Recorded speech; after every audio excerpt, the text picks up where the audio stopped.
Hello friends, welcome to Gurukul Jagat. तो आज के इस वीडियो में मैं आपको भुजाओं के आधार पर त्रिभुज के प्रकार बताऊंगा और ये जितने प्रकार के होते हैं इन तीनों प्रकार के परिभाषाओं को भी बताऊंगा कि कौन सा त्रिभुज किसे कहते हैं, और साथ ही इन तीनों त्रिभुज को ड्रा करके भी दिखाऊंगा कि इन्हें किस तरह से बनाया जाता है। तो सबसे पहले हम जानेंगे कि भुजाओं के आधार पर त्रिभुज कितने प्रकार के होते हैं। तो फ्रेंड्स, भुजा के आधार पर अगर बात करें तो भुजाओं के आधार पर त्रिभुज तीन प्रकार के होते हैं। इसमें पहला त्रिभुज है समबाहु त्रिभुज, दूसरा त्रिभुज है समद्विबाहु त्रिभुज और तीसरा त्रिभुज है विषम बाहु त्रिभुज। तो भुजाओं के आधार पर इन्हीं तीन प्रकार के त्रिभुज होते हैं। तो चलिए अब हम एक एक त्रिभुज उठाएंगे, इसकी परिभाषा देखेंगे और साथ ही इसे किस तरह से बनाया जाता है उसको भी देखेंगे। तो सबसे पहले हम लेते हैं समबाहु त्रिभुज को।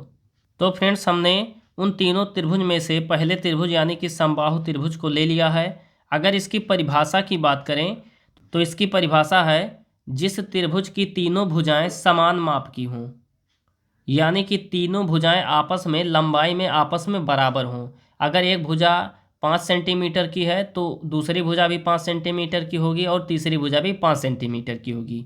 तो यही है, तीनों भुजाएं समान माप की हों और प्रत्येक कोण यानी कि जो त्रिभुज का तीनों कोण बनता है, तीनों कोण 60-60 डिग्री का हो। तो इस तरह जिस त्रिभुज की तीनों भुजाएं समान माप की हों और प्रत्येक कोण 60 डिग्री का हो, समबाहु त्रिभुज कहलाती है। तो अब बात आती है कि इसे बनाया कैसे जाता है। तो मैं आपको इसे बनाकर भी दिखाता हूँ कि समबाहु त्रिभुज अगर हमें बनाना हो तो किस तरीके से हम बना सकते हैं।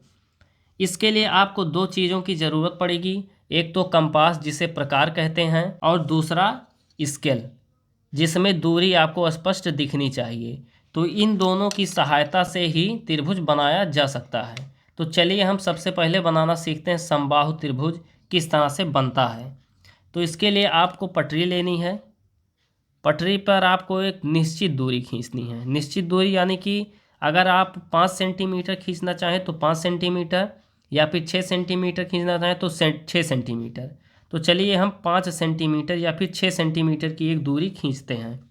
ये देखिए, यहाँ पर 6 है और यहाँ से लेकर के हम इस तरह से हम 6 सेंटीमीटर की, इस तरह से हमने 6 सेंटीमीटर की दूरी एक खींच लिया है। अब देखिए ये 6 सेंटीमीटर, तो ये कह क्या रहा है, इसका जो परिभाषा है कह रहा है कि जिसकी तीनों भुजाएं समान माप की हों। तो ये 6 सेंटीमीटर है। तो अब जो भी भुजा हमें खींचनी है 6 ही सेंटीमीटर की खींचनी है। तो अगर हम पटरी से खींचेंगे तो हम इसे नहीं बना पाएंगे। तो इसके लिए हमें क्या करना है, जो हमारा कंपास है इसमें यही दूरी भरनी है। या तो आप पटरी से भर लें या फिर इसी से इसकी दूरी भर लें। तो यहाँ पर एक ऐसे इस तरह से जितना बड़ा ये रेखा खींचा है, यानी कि इस तरह का आप देख सकते हैं, यही दूरी हमें भरनी है। यहाँ से यहाँ तक की ये दूरी हमें अगर भर लेते हैं, उसके बाद क्या करना है, इतनी दूरी भरने के बाद इसको हिलने डुलने नहीं देना, यानी कि ये दूरी डिस्टर्ब नहीं होनी चाहिए। उसके बाद इस छोर पर रखेंगे और यहाँ एक चाप लगाएंगे इस तरीके से, जिस तरह से आपको लगाकर दिखाया जा रहा है। इस तरह एक कॉर्नर पर रखेंगे और इस तरह से एक चाप लगाएंगे। इसके बाद हम दूसरा कॉर्नर जो यहाँ है इस पर रखेंगे और यहाँ पर एक इस तरह से इसको काटेंगे। ये देखिए, अगर दोबारा चाप हम लगाएंगे तो ये वैसे ही कट जाएगा। अब ये कट गया। अब यहाँ पर जो ये काट रहा है, यह देखिए, ये रेखा और ये रेखा, ये दोनों जो चाप हमने लगाया ये इस बिंदु पर आकर मिल रही हैं, यानी कि एक दूसरे को काट रही हैं। तो यहाँ पर थोड़ा सा हाईलाइट करेंगे। उसके बाद हम ये जो लास्ट वाला छोर है और ये वाला छोर है, इन दोनों को आपस में हम इस तरह से मिलाएंगे। यही वाली सेम प्रक्रिया हम इस तरफ भी करेंगे। ये देखिए, इस तरह से हमने एक समबाहु त्रिभुज बना दिया। ये 6 सेंटीमीटर का था, ये 6 सेंटीमीटर का था, तो ये भी 6 सेंटीमीटर का हो गया और ये भी 6 सेंटीमीटर का हो गया। चाहे तो आप माप कर इसे देख सकते हैं। ये देखिए, हमने 0 पर रखा और ये देखिए लास्ट तक कहाँ आया, ये 6 सेंटीमीटर। इसी तरीके से अगर इसको देखेंगे तो ये कितना आया, 0 से 6 सेंटीमीटर। ये देखिए, तो इस तरह से अगर आप लंगड़े को बिना हिलाए, यानी कि ये जो प्रकार है इसको बिना हिलाए अगर आप चाप लगाकर बनाते हैं तो समबाहु त्रिभुज बनेगा, अगर दूरी सही रहेगी। अब क्या कह रहा था, कोणों का मान 60 डिग्री हो। तो इस प्रकार जब आपस में सभी भुजाएं बराबर हैं तो ये कोण कितने डिग्री का होगा, 60 डिग्री का। ये कोण कितने डिग्री का होगा, 60। और ये कोण कितने डिग्री का होगा, 60 डिग्री का। इस तरह से समबाहु त्रिभुज का परिभाषा आप इससे भी समझ सकते हैं कि जिस त्रिभुज की तीनों भुजाएं समान माप की हों और कोणों का, प्रत्येक कोणों का मान कितना हो, 60 डिग्री हो, उसे क्या कहते हैं हम, समबाहु त्रिभुज। तो अब आप समझ गए होंगे कि समबाहु त्रिभुज क्या होता है और इसे किस तरह से बनाया जाता है। एक बार मैं फिर से आपको बता देता हूँ। आपको एक निश्चित दूरी रखनी है, चाहे तो आप 5 सेंटीमीटर, 6 सेंटीमीटर, 7 सेंटीमीटर, कोई भी दूरी आप पटरी से यहाँ पहले एक खींचेंगे। फिर वही सेम दूरी आपको प्रकार में भरनी है, कंपास में भरनी है, और यहाँ से एक बार चाप लगाना है, फिर यहाँ से चाप लगाना है, दूरी को ना डिस्टर्ब करते हुए। चाप लगाने के बाद आपको यहाँ एक क्रॉस बिंदु मिलेगा जहाँ पर एक रेखाएं दोनों आपस में कटेंगी। उसके बाद यहाँ से आपको इसको मिलाना है, यहाँ से इसको मिलाना है, और इसके बाद जो त्रिभुज बनेगा ये बनेगा समबाहु त्रिभुज। अब चलते हैं हम अपने दूसरे त्रिभुज की ओर, समद्विबाहु त्रिभुज की ओर। उसे किस तरह से बनाया जाता है, उसकी परिभाषा क्या होती है। तो फ्रेंड्स ये देखिए, हमने दूसरा त्रिभुज यानी कि समद्विबाहु त्रिभुज को ले लिया है। इसकी परिभाषा को अगर देखें तो जिस त्रिभुज की दो भुजाएं समान माप की हों। पहले में क्या था, जिस त्रिभुज की भुजाएं समान माप की हों, तीनों भुजाएं समान माप की हों। तो अगर आप इसको देखें तो समद्विबाहु यानी कि दो भुजाएं बराबर हों, इसी में आपका अर्थ निकल जा रहा है। तो इस प्रकार से क्या दिया है, जिस त्रिभुज की दो भुजाएं समान माप की हों, यानी कि अगर एक भुजा 5 सेंटीमीटर है तो दूसरी भुजा 5 सेंटीमीटर हो, और तीसरी का कोई भी माप हो सकता है। तो समान माप की हों और समान भुजा यानी कि जो दो समान भुजाएं रहेंगी उनके सामने वाले दोनों कोण बराबर हों। दोनों कोण यानी कि अगर एक कोण 70 डिग्री का है, दूसरा भी 70 होना चाहिए, तो उस त्रिभुज को क्या कहेंगे हम, समद्विबाहु त्रिभुज कहेंगे। तो इस तरह से इसका यह हो गया परिभाषा। अब आती है बात कि उसे हम कैसे बनाएं। तो इसके लिए सिंपली आपको क्या करना है, पटरी लेना है सबसे पहले। अगर आपको कोई भी त्रिभुज बनाना हो तो सबसे पहले आप क्या लेंगे, पटरी लेंगे यानी कि स्केल लेंगे। अब आपको एक निश्चित दूरी लेनी है सबसे पहले। तो चलिए सबसे पहले हम ले लेते हैं इसमें 6 सेंटीमीटर। इसमें हम 6 सेंटीमीटर की एक दूरी ले लेते हैं। तो ये देखिए यहाँ 6 सेंटीमीटर है, यहाँ पर हमने 6 सेंटीमीटर की एक दूरी ली।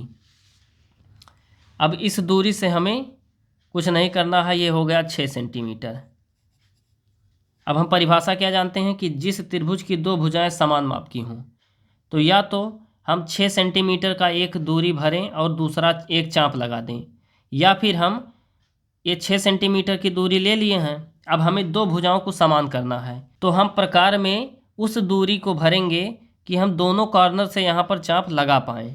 तो देखिए ये 6 सेंटीमीटर तो है ही, तो अब 6 सेंटीमीटर का नहीं, हमें कम से कम 5 सेंटीमीटर का इसमें दूरी भरना है। तो 5 सेंटीमीटर का भर लेते हैं, या फिर 7 सेंटीमीटर की, या ये दूरी नहीं रहनी चाहिए इसमें, 6 सेंटीमीटर की दूरी नहीं रहनी चाहिए। इसके अलावा आप कोई भी दूरी इसमें भर सकते हैं, 6.5 सेंटीमीटर भी भर सकते हैं, कुछ भी भर सकते हैं, लेकिन 6 सेंटीमीटर ना रहे। तो चलिए हम इसमें भरते हैं 5 सेंटीमीटर की दूरी। तो ये देखिए यहाँ 5 है और यहाँ 0 पे। तो इस तरह से देखिए हमने 5 और 0, ये कितने दूरी भरा है, 5 सेंटीमीटर की। अब इससे थोड़ा सा कम हो गया। अब क्या करना है, पहले वाली तरह, अब एक दूरी मिल गई है तो एक कॉर्नर पर रखना है हमें और एक चाप लगाना है। इस तरह से हम दूसरे कॉर्नर पर रखेंगे और यहाँ से भी हम चाप लगाएंगे। अब देखिए ये कहाँ काट रहा है, इस तरह से जो हमने चाप लगाया ये दोनों यहाँ पर आकर मिल रहे हैं, यहाँ पर एक दूसरे को काट रहे हैं। अब क्या करना है हमें, वही पहले की तरह इस बिंदु से हमें इस किनारे को मिलाना है, फिर इसी बिंदु से हमें इस वाले किनारे को मिला देना है। अब देखिए ये 6 सेंटीमीटर हुआ, ये 5 और ये 5, ये 5 सेंटीमीटर, तो ये 5 सेंटीमीटर और ये भी 5 सेंटीमीटर, यानी कि ये दोनों भुजाएं आपस में बराबर हैं। लेकिन ये भुजा बराबर नहीं है, तो ये क्या हुआ, समद्विबाहु त्रिभुज, यानी कि जिसकी दो भुजाएं तो बराबर हैं लेकिन एक भुजा बराबर नहीं है, तो ये क्या है, समद्विबाहु त्रिभुज। अब इसमें कह रहा था बाद में कि समान भुजा के सामने वाले दोनों कोण बराबर हों। तो देखिए समान भुजा क्या है, ये है और ये है। तो इसलिए अगर ये कोण, इस कोण का मान अगर ये डिग्री है तो इस कोण का मान भी यही डिग्री होगा। अगर आप चाँदे से इसको मापेंगे तो इसका कोण अगर ये डिग्री है तो इसका कोण भी ये डिग्री रहेगा और इसका कोण बदल जाएगा। तो इस तरह से ये हुआ समद्विबाहु त्रिभुज। अब हम चलते हैं अपने लास्ट त्रिभुज की ओर, विषम बाहु त्रिभुज। वो कौन सा त्रिभुज होता है, उसकी परिभाषा कौन सी होती है और उसे किस तरह से ड्रॉ किया जाता है। तो चलिए हम विषम बाहु त्रिभुज बनाते हैं। तो फ्रेंड्स ये देखिए हमने लास्ट वाला त्रिभुज ले लिया है, विषम बाहु त्रिभुज। तो इसकी परिभाषा अगर देखें तो इसमें लिखा है जिस त्रिभुज की तीनों भुजाएं, यानी कि तीन त्रिभुज में तीन भुजाएं होती हैं, तीनों भुजाओं का अलग अलग माप हो। यानी कि जिस त्रिभुज की तीनों भुजाएं अलग अलग माप की हों और कोणों का माप भी अलग अलग हो, विषम बाहु त्रिभुज कहलाता है। हमने पहले में क्या देखा, समबाहु त्रिभुज में तीनों भुजाएं बराबर थीं, समद्विबाहु में दो भुजाएं बराबर थीं, और इसमें विषम बाहु में जिसकी तीनों भुजाएं अलग अलग होंगी, यानी कि तीनों भुजाओं का माप अलग अलग होगा। एक भुजा अगर 5 सेंटीमीटर की है तो दूसरी भुजा 5 से ज़्यादा रहे या फिर कम रहे, और तीसरी भुजा भी उससे अलग रहे। तो अब चलिए हमने परिभाषा तो देख लिया, अब इसे बनाते कैसे हैं इसे भी जान लेते हैं। तो इसके लिए सबसे पहले आपको क्या करना है, कोई भी त्रिभुज बनाना हो सबसे पहले आप पटरी लेंगे और एक निश्चित दूरी खींचेंगे। निश्चित दूरी के लिए आप सबसे पहले इसमें खींच लें 6 सेंटीमीटर की दूरी। चलिए हम 6 सेंटीमीटर इसमें खींच लेते हैं। दोस्तों एक बात का ध्यान और यहाँ रखें कि अगर आप इसे साथ ही साथ बनाते हुए चलेंगे तो आपको ज़्यादा समझ आएगा। तो अगर आपके पास अगर प्रकार और पटरी हो तो आप इसे बनाते बनाते भी चलिए। अब देखिए हमने 6 सेंटीमीटर की एक दूरी ले ली है। अब हमें क्या करना है, पटरी को आपस से रखना है, और इसमें कहा है कि तीनों भुजाएं अलग अलग हों। तो ये 6 सेंटीमीटर हुआ। तो चलिए अब हम लेते हैं एक 5 सेंटीमीटर।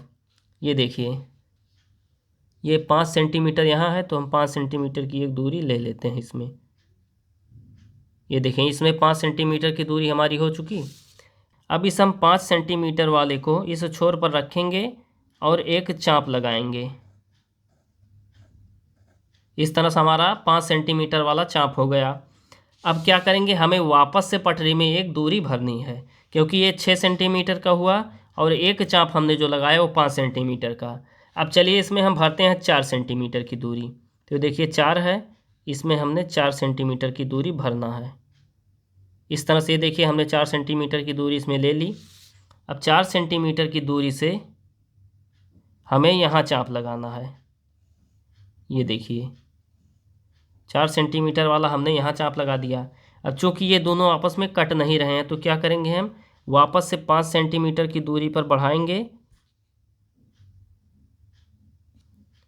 वापस से हमने 5 सेंटीमीटर की दूरी बढ़ाई और इस चाप को आगे बढ़ाया। देखिए अब ये जा कर के यहाँ कटने लगा।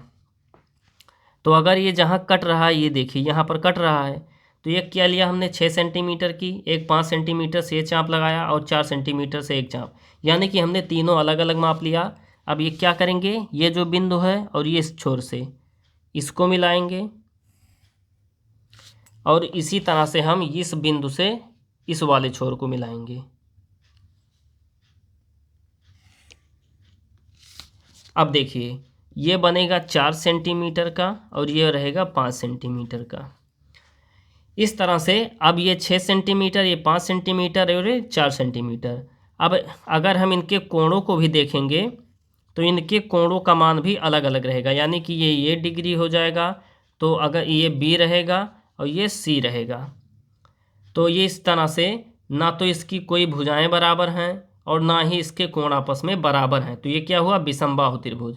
इस तरह से अगर आप इसे तोड़ कर ही पढ़ते हैं तो अगर पहला था समबाहु, तो समबाहु में क्या थी, तीनों भुजाएं समान थी और कोण तीनों बराबर थे। समद्विबाहु में दो भुजाएं समान थी और दो कोण भी बराबर थे।